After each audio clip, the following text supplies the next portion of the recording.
விருத்தாசலம் அருகே கவனை கிராமத்தில் இறந்து போன தந்தையின் சடலம் முன்பு திருமணம் செய்து கொண்ட மகன். கடலூர் மாவட்டம் விருத்தாசலம் அருகே கவனை கிராமத்தைச் சேர்ந்த செல்வராஜ் ஓய்வு பெற்ற ரயில்வே ஊழியர். இவர் நேற்று வயது முதிர்வு காரணமாக உடல்நிலை குன்றி இறந்து போனார். இந்த நிலையில் அவரது இளைய மகன் அப்பு BC ஏல்பி பட்டதாரி வாலிபரான இவர் குளப்பாக்கம் கிராமத்தை சேர்ந்த விஜயசாந்தி வயது 23 என்ற பெண்ணை காதலித்து வந்துள்ளார். இவர் தனது தந்தை இறந்து போன நிலையில் அவரது சடலம் முன்பு கண்ணீர் ததும்ப அவருடைய பாதம் தொட்டு காதலித்த பெண்ணை திருமணம் செய்து கொண்டார். அங்கு துக்க நிகழ்ச்சிக்கு வந்தவர்களும் ஊர் மக்களும் மணமக்களை ஆசீர்வாதம் செய்தனர்.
அப்படி வாங்க என்ன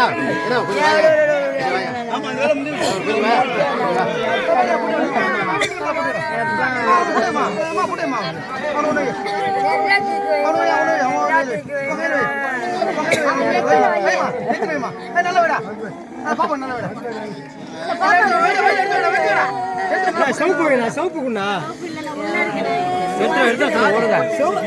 சோப்பு எடுத்து சொல்லலாம். குங்குமம் போயிட்டு வர சொன்னேன்.